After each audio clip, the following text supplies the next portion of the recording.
ভারতের গলার কাটা হয়ে দাঁড়িয়েছে সাবেক প্রধানমন্ত্রী শেখ হাসিনা।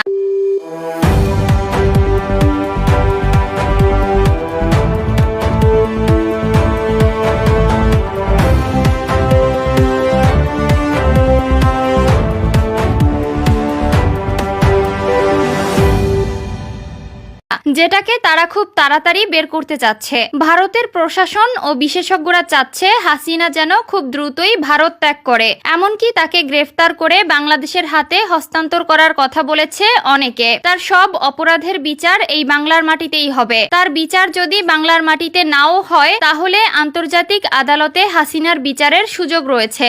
তবে ঠিক কী কারণে শেখ হাসিনাকে তাড়িয়ে দিতে চায় ভারত, সেই সকল প্রশ্নের উত্তর থাকবে আজকের ভিডিওতে। প্রিয় দর্শক, শেখ হাসিনা সরকার হিসেবে আপনার কাছে কেমন ছিল অবশ্যই কমেন্ট করে জানাবেন। ধারণা করা হয়েছিল খুব রাজকীয়ভাবে হাসিনাকে রেখে দিবে ভারত, তবে আপাতত সেটা হচ্ছে না। হাসিনাকে দেশ থেকে সরাতে পারলেই যেন বেঁচে যায় ভারত। এক প্রতিবেদনে বলা হয়েছে যত দ্রুতই সম্ভব শেখ হাসিনা যেন ভারত ত্যাগ করেন। শেখ হাসিনার সাথে তার বোন শেখ রেহানাও ভারতে আছে। শেখ রেহানার যুক্তরাষ্ট্রের নাগরিকত্ব থাকলেও শেখ হাসিনার সেখানে যেতে হলে রাজনৈতিক আশ্রয় নিতে হবে। শেখ হাসিনার ছেলে সজীব ওয়াজেদ জয় বলেছেন, শেখ হাসিনা কোনো দেশেই রাজনৈতিক আশ্রয় চাননি। এর আগে শেখ হাসিনার যুক্তরাষ্ট্রে যাওয়ার যে ঘটনা ঘটেছিল তা সবকিছুই গুজব। শেখ হাসিনার পরিবার এখন বিশ্বের বিভিন্ন জায়গায় রয়েছে। এদিকে ভারত চায় যত দ্রুত সম্ভব শেখ হাসিনা যেন ভারত ত্যাগ করেন। মাত্র দুটি কারণে ভারত শেখ হাসিনাকে ভারতে রাখতে চান না। প্রথম বিষয়টি হলো শেখ হাসিনার নিরাপত্তার বিষয়ে সিদ্ধান্ত,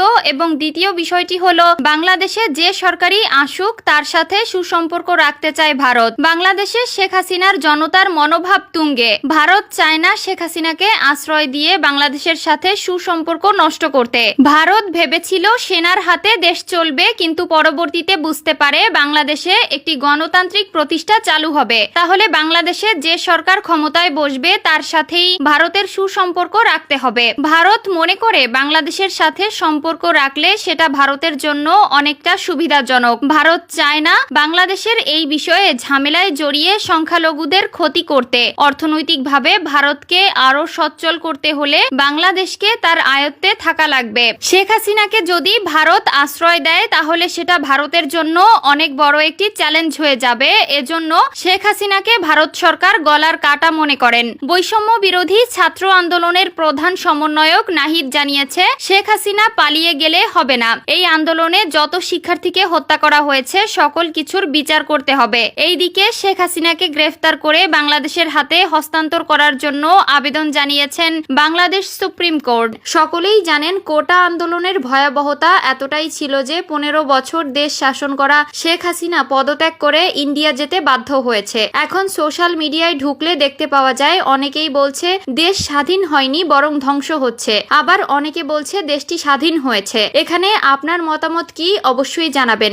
দেশ কি আসলেই স্বাধীন হয়েছে নাকি ধ্বংসের পথে যাচ্ছে? সাবেক প্রধানমন্ত্রী শেখ হাসিনা আবারও দেশে ফিরবেন বলে ফের নতুন বার্তা দিয়েছে তার ছেলে সজীব ওয়াজেদ জয়। গত কয়েক সপ্তাহের মারাত্মক বিক্ষোভের পর শেখ হাসিনা পদত্যাগে বাধ্য হয়ে গত সোমবার প্রতিবেশী দেশ ভারতে পালিয়ে যান।